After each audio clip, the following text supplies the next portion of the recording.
Buenas tardes.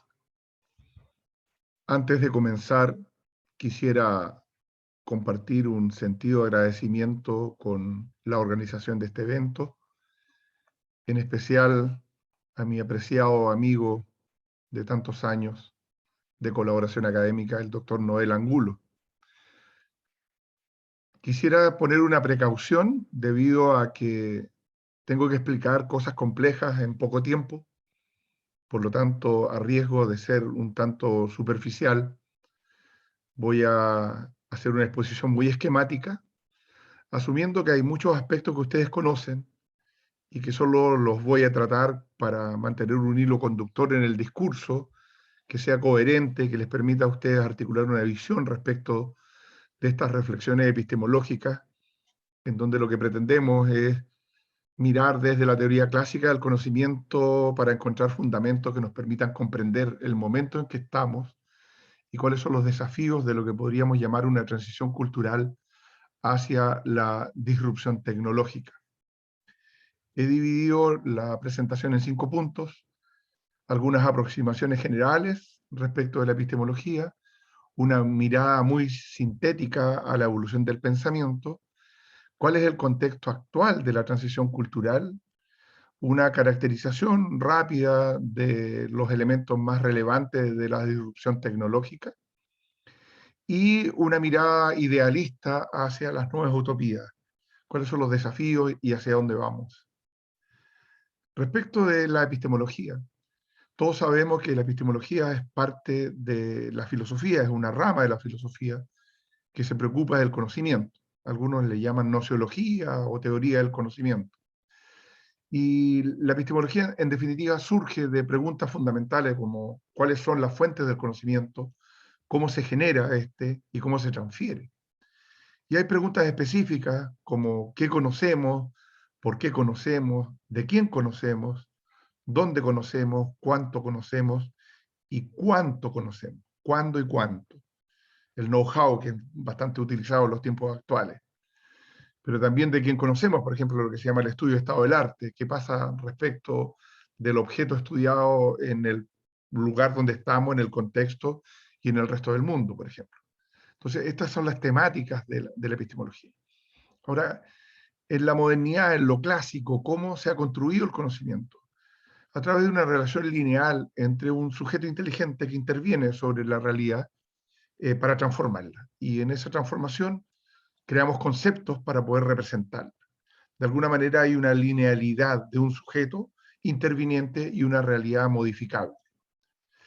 Pero la realidad no es solamente lo que podríamos suponer, cosas, el mundo de lo tangible, sino que también la realidad son las ideas, el mundo abstracto, los sistemas filosóficos, la teología, la ética, si bien son conceptos abstractos los valores, pero se viven, por nombrar algunos ejemplos.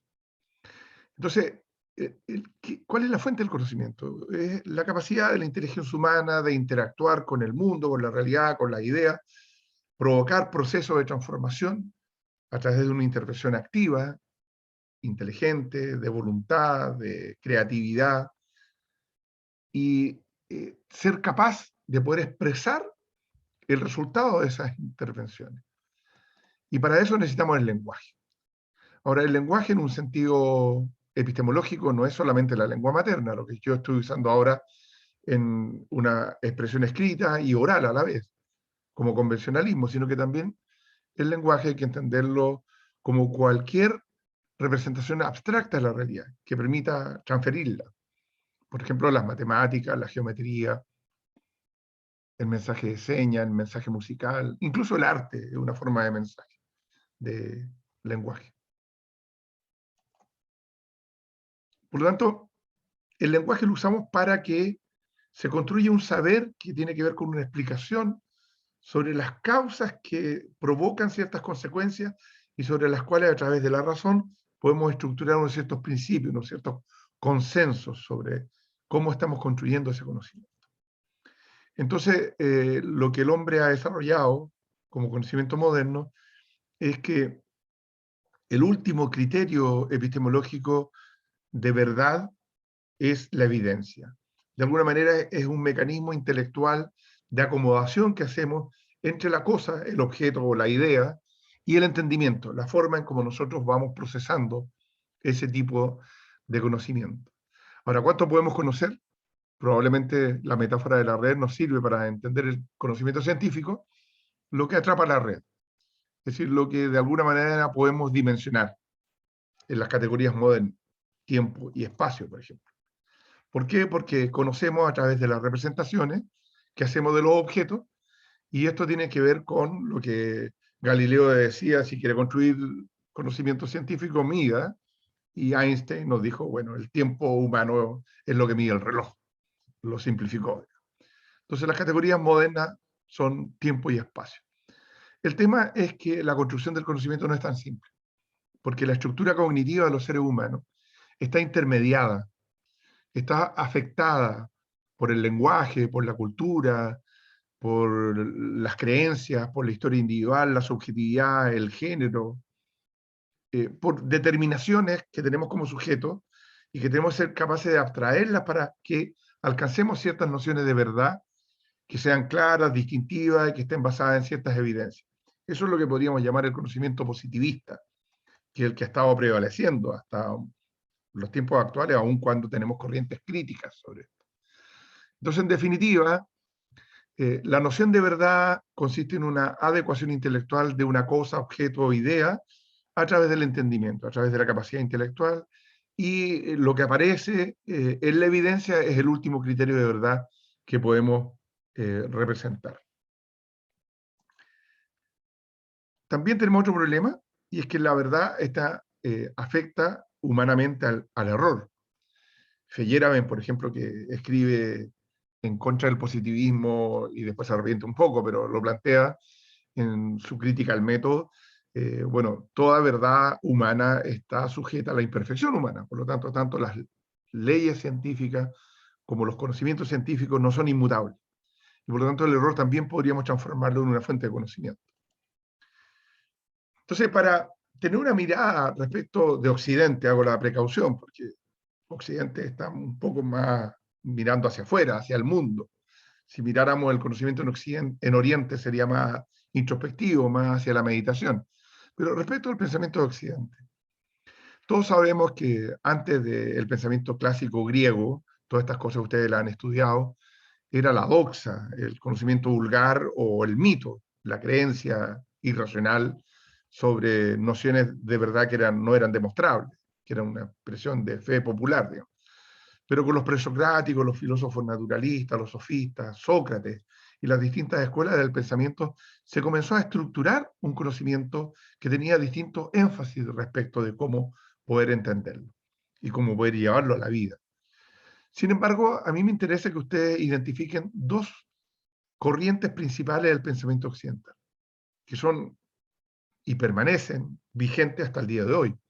Hay una gran ambivalencia en el conocimiento de Occidente entre el idealismo instaurado por Platón, esto de cómo desde el mundo sensible construimos una mirada y el mundo inteligible se hace ver a través de las nociones, las imágenes, las representaciones que hacemos del mundo, y que va a ser recogido en la Edad Media por San Agustín en el conocimiento patrístico, con el providencialismo, esto de que todo proviene de un plan divino. Y por otro lado está el racionalismo aristotélico. De qué manera un conocimiento científico es el resultado de unos ciertos pensamientos complejos y de cómo vamos estructurando conceptos y especies.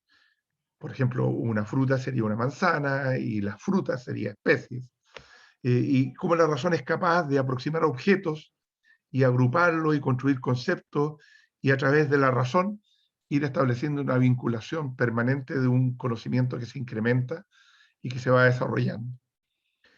Santo Tomás en la Edad Media va a hacer el esfuerzo racionalista de vincular la fe y la razón, y de ahí para ver elementos de la escolástica que ustedes también conocen.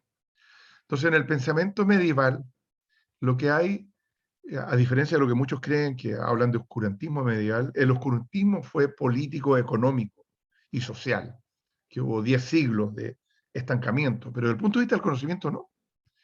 En la Edad Media surge la patrística, el intento de explicar de manera racional las nociones de Dios, preponderantemente católicas en Occidente, pero también hay vinculación con influencia de las culturas arábica y judaica que van enriqueciendo este pensamiento.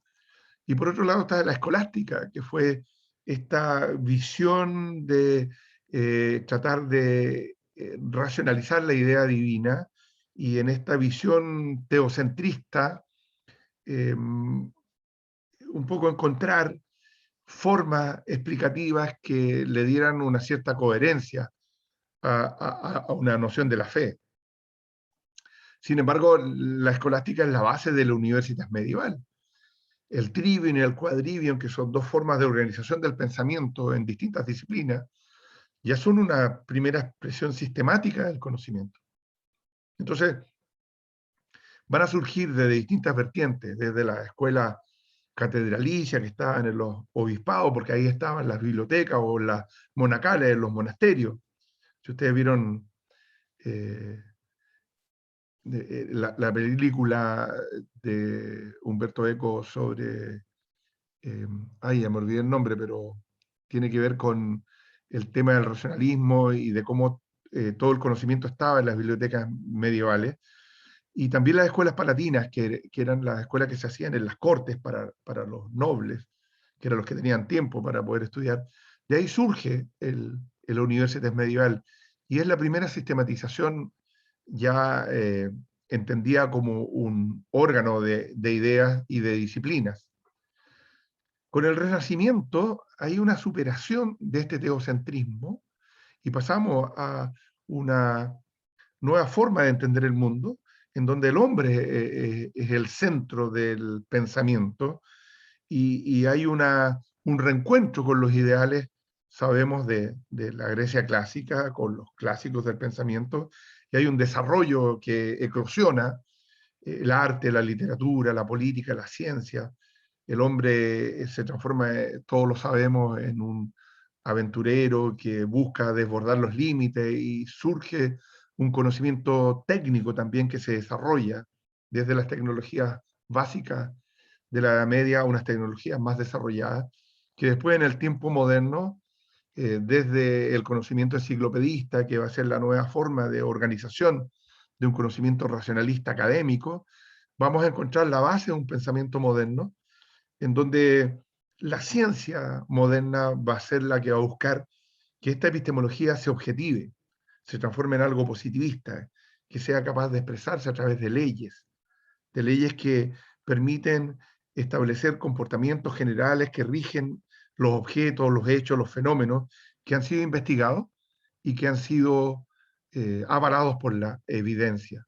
Entonces, este pensamiento moderno, con Copérnico, Galileo, con Descartes, todo el sistema el método deductivo, la duda metódica de Descartes, nos lleva a el desarrollo de un Estado moderno y de una ideología liberal que hace que el pensamiento del hombre centrado en el hombre mismo supere este pensamiento unitario medieval teocentrista. Y podríamos identificar eso como el primer momento del modernismo, pero en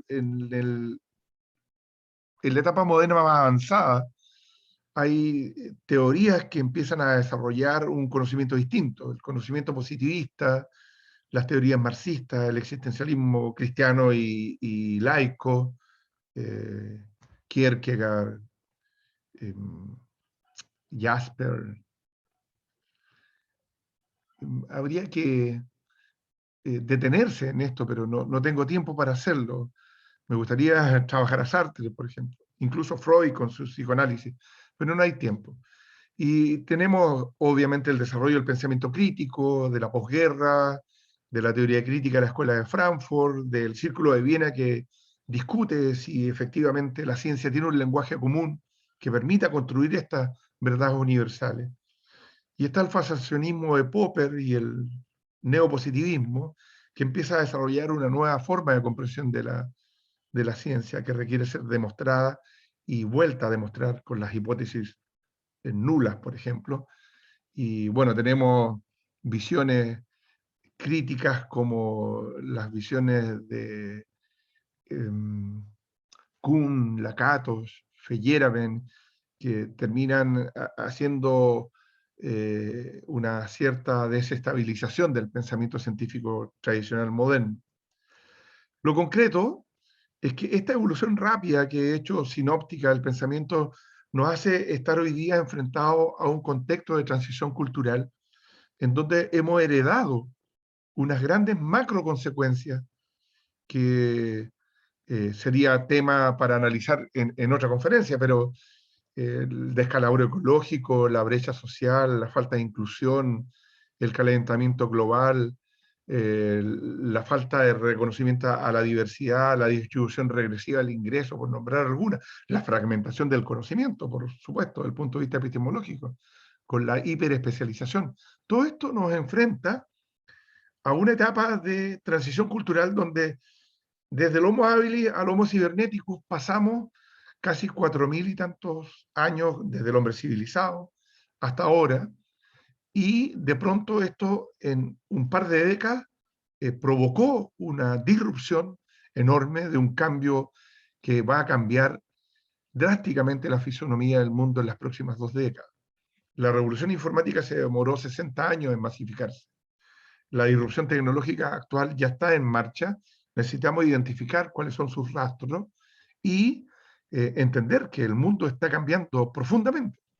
Deleuze plantea que estamos en la sociedad del control, una sociedad primitiva, adaptativa, una sociedad de la soberanía, cuando el hombre construyó máquinas mecánicas, como en la Edad Media, después una sociedad disciplinaria basada en la creación de energía por el hombre, con todas las consecuencias hasta el día de hoy. Primero el vapor, la energía eléctrica, los derivados de los hidrocarburos, y ahora la informática. Entonces ha ido cambiando drásticamente este contexto.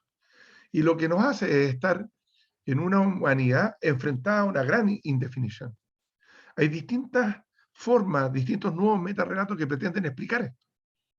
La sociedad de la información, Shannon y Weaver con la teoría de la información, la cultura global de McLuhan, la sociedad del conocimiento, Lyotard con la cultura cibernética, la sociedad líquida de Bauman. No quiero abrumarlos, pero lo concreto es que hay muchos intentos, nuevos metarrelatos que intentan explicar, pero lo único que logramos encontrar en común es que estamos en una transición cultural y que hay que buscar nuevas ideas. Necesitamos repensar. Estas categorías del mundo moderno, como se construyó el conocimiento de tiempo y espacio, fueron superadas por una nueva categoría, que es la de la virtualidad, la del ciberespacio. Y por lo tanto, esta bidimensionalidad del hombre moderno heredada después de muchos milenios de evolución de la civilización, nos encuentra ahora de pronto con una nueva categoría que tiene otra dinámica, otras lógicas, y que al final de cuentas nos hace preguntarnos si es parte de nuestras vidas o no. Y hay que resolver eso. Stigler plantea que las tecnologías son una expresión del antropo, de nosotros mismos. Por lo tanto, las tecnologías disruptivas no son antagonistas del hombre. Lo importante es cómo las usamos, qué contenidos les damos y para qué fines las utilizamos. Entonces, esta disrupción tecnológica implica una nueva revolución del conocimiento humano, donde la tecnología y la ciencia están trabajando mutuamente y están exigiendo nuevas formas de pensamiento y nuevas formas de comportamiento. Solo voy a nombrar a título de inventario.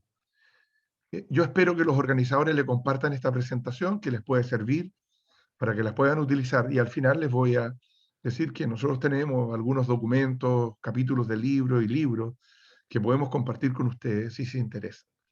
Por lo tanto, tecnologías disruptivas, la inteligencia artificial, la big data, el manejo masivo de datos, la biología sintética, la ingeniería de tejidos, los laboratorios de sistemas complejos, la reproducción artificial de órganos humanos.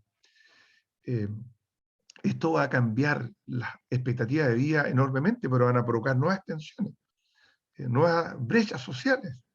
La robotización, la microminiaturización con la nanotecnología, la realidad aumentada para reproducir la realidad en forma artificial, las redes neuronales artificiales, el procesamiento natural del lenguaje, la salud digital, la telemedicina, la telesalud, la informática médica, la odontología digital, el Internet de las cosas, el Internet de las personas, las ciudades inteligentes, los vehículos autónomos, el comercio digital, la impresión 3D y 4D que nos va a llevar al hogar, un montón de posibilidades, hasta producir alimentos. La domótica, que es la tecnología en el hogar, la seguridad de las cosas, hay tantas tecnologías que nos están cambiando el mundo.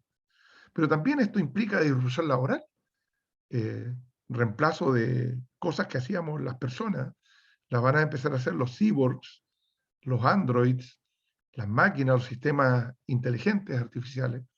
Y por lo tanto, hay que buscar nuevas categorías de pensamiento. Necesitamos enfrentar esto sin miedo al fracaso, con agilidad, con pensamiento divergente y viviendo el cambio sin temer a los riesgos y buscando nuevas respuestas. Entonces, ¿hacia dónde vamos? ¿Cuáles son las nuevas utopías? ¿Qué tipo de pensamientos necesitamos? Por un lado, reconocer que el mundo actual está dimensionado a nivel de la cultura a escala humana, globalizados e interculturales. Y ya somos ciudadanos tridimensionales. Estamos en el tiempo concreto y el mundo objetivo, pero también en el mundo virtual. Y por lo tanto tenemos un desafío nuevo de nuestra identidad. Si nosotros rechazamos el uso intensivo de las tecnologías en cualquiera de nuestras disciplinas, en la educación, en la salud, estamos negando, estamos siendo parte de una brecha nueva. Si nos hacemos parte y damos cuenta de que los fenómenos de transculturación, de aculturación y de endoculturación hoy día son tremendamente dinámicos, tenemos que incorporar esto en nuestra vida. Yo no veo todavía en los ministerios de educación, en las universidades, una discusión profunda respecto de esto. Esto tiene que ver con los fenómenos actuales de las minorías étnicas, de los pueblos originarios, de los inmigrantes y de las formas de intercomunicación que tenemos, que son muy dinámicas y que nos provocan nuevos desafíos. Entonces hay un desafío epistemológico. Estamos expuestos a ser principalmente consumidores de información. Accedemos y representamos información que ya está procesada. Y más encima somos ineficientes porque solamente utilizamos estadísticamente no más de un 30% de lo que está disponible. Hay un 70% de información ociosa. Pero además de eso, de no utilizar mucha información útil, por ejemplo, recursos didácticos digitales en educación, simuladores, ejercitadores, plataformas educativas, algunas tecnologías que ya nombré, etc. Pero el tema de fondo es cómo gestionamos conocimiento. ¿Cómo logramos que nuestros estudiantes, por ejemplo, representen a través de algún lenguaje los constructos intelectuales, teóricos o prácticos que hacen cuando aprenden? Y son ellos los gestores de ese aprendizaje y son capaces de transferirlo a través de algún lenguaje. Ahí hay un gran desafío que no está siendo suficientemente encarado. Por otro lado, tenemos una gran brecha nueva, que es enorme, de unas demandas sociales emergentes que van a implicar nuevas injusticias si no son transformadas en nuevas utopías, en nuevas políticas de Estado. Ahí ustedes ven, por ejemplo, unos niños de Malawi que no tienen tecnología, no tienen pupitre, probablemente están mal alimentados, y al lado de arriba, en el vértice superior de la presentación, está el aula digital que Microsoft está probando hoy día para la educación híbrida o la educación B-Learning mixta.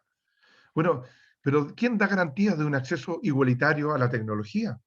¿Cómo nivelamos la calidad con esto, buscando igualdad de posibilidades? ¿Cómo democratizamos el acceso al conocimiento? Son nuevos desafíos de la epistemología que tenemos que asumir en las universidades, en las organizaciones, en las políticas públicas. Yo estoy convencido, en el caso de la educación, que es mi tema, que la educación disruptiva debería transitar desde un conocimiento moderno que integraba, que era fragmentado, a una integración de los saberes, a una visión compleja de la realidad. Hay que usar la epistemología de la complejidad de moral. Hay que ver que el mundo tiene entidades que requieren ser integradas para comprender la complejidad de los problemas y no ofrecer respuestas parciales. Necesitamos dejar de formar solamente productores de bienes y servicios. Tenemos que formar ciudadanos, gestores culturales, que haya pensamiento libre, que hayan artistas, que hayan gestores de la cultura, y no solamente productores de bienes y servicios. Hay que ir desde este oportunismo tecnológico a habitar las tecnologías, darles contenidos y usos que vayan en pos del bien común. Desde el aprendizaje dependiente, racionalista académico, a un aprendizaje más autónomo, divergente y creativo. Desde un currículum racionalista y situado a un currículum cibernético y distribuido. Desde una pirámide de Maslow de necesidades que sigue vigente, a una nueva pirámide invertida de necesidades del hombre digital, que vincule estas singularidades culturales con la cultura a escala humana. En definitiva, somos ciudadanos digitales insertos en una cultura singular, pero remitidos a una cultura a escala humana. Y por lo tanto significa que antropológicamente tenemos que habitar esos espacios y tenemos que ir hacia la transhumanización como una nueva forma de vida humana, en donde la inteligencia artificial es una forma de extensión de la inteligencia biológica. Y por lo tanto las categorías del pensamiento y la forma en cómo interactuamos con el mundo para construir conocimiento son nuevas categorías tridimensionales. Entonces, desde un contexto de disrupción tecnológica, estamos interpelados a repensar todo, a repensar la humanidad, la sociedad y la educación, y construir nuevas utopías. Los grandes metarrelatos de la humanidad no fueron capaces de resolver los grandes problemas del hombre. Entonces, como tengo poco tiempo, he sido muy sintético, les pido disculpas si es muy superficial lo que les he compartido, pero puedo a su vez poner a disposición de ustedes artículos, libros, capítulos de libros, manuales, este libro de epistemología que he escrito últimamente, que puede estar a disposición de ustedes, Currículum Cibernético y Gestión del Conocimiento, que escribimos con mi señora, que tiene que ver con estos temas también. Les agradezco mucho su atención y quedo disponible para las preguntas y comentarios. Muchísimas gracias.